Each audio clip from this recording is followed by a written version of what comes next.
আসসালামু আলাইকুম রহমতুল্লাহি ওবরাকাতুহ। সেদিন হচ্ছে আমি একটা ভিডিও দিয়েছিলাম যে ইকো ট্রিটমেন্ট রিসোর্টের যে ইকুরিয়ামের যে মাছগুলো আসলো সেই মাছগুলো হচ্ছে ভেসে উঠেছিল। দেখে হচ্ছে সেই ভিডিওটা ওই উপর দিয়ে হচ্ছে সেই ভিডিওটা হচ্ছে আমি করছিলাম। আজকে কিন্তু আমরা সুরঞ্জনী ইকো ট্রিটমেন্ট রিসোর্টে কিন্তু হচ্ছে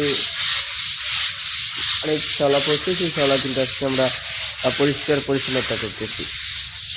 দেখতে পাচ্ছেন এতক্ষণ হচ্ছে কাজ করার পরে তো হচ্ছে ভাবলাম যে মেবি একটা হচ্ছে ভিডিও করা যায়, যে আপনাদেরকেও দেখায়, যে আপনারাও দেখতে পারেন যে সুরঞ্জনার এই যে মাছগুলো কেন ভেসে এসেছিল। বেশি ঠান্ডা, তারপরে যে অনেক শ্যাওলা পড়ে গেছে, সেই শ্যাওলার কারণে কিন্তু ইকুরিয়ামের মাছগুলা ভেসে উঠেছিল।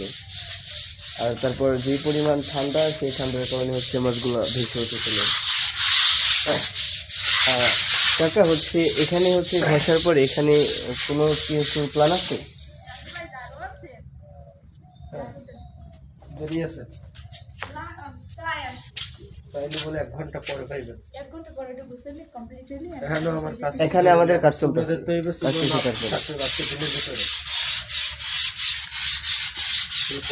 আচ্ছা রাজু ভাইয়া, হচ্ছে এখানে যে আমরা ঘষতেছি, ঘষার পরে কি কোনো প্ল্যান আছে? অবশ্যই প্ল্যান আছে।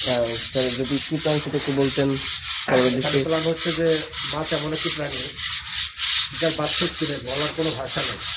তো সেক্ষেত্রে তার চোখের ভাষা দেখে, তার পরিবর্তন দেখে বুঝে নিতে হয় যে সে কি সমস্যার ভিতরে আছে। তো আমাদের মাছগুলো যখন এখানে ছিল, তো তখন দেখা গেল যে মাছগুলো ভেসে উঠেছিল, তার মানে পানিতে ভেসেও ছিল।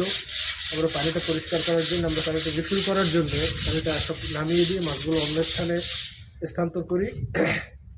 এখন আমাদের প্ল্যান হচ্ছে এটা ফুল ক্লিন হয়ে গেলে আমরা এটা চুনা দেবো, পানি দেবো, তারপরে আবার মাছগুলো আমরা পুনর্বাসনে ফিরিয়ে আনবো। জি থ্যাংক ইউ, অসংখ্য ধন্যবাদ। তো গাইস হচ্ছে এখানে আমরা হচ্ছে মাছগুলোকে আবার হচ্ছে এই জায়গায় ফিরে পাবো। তো সবাই ভালো থাকবেন, আল্লাহ হাফেজ।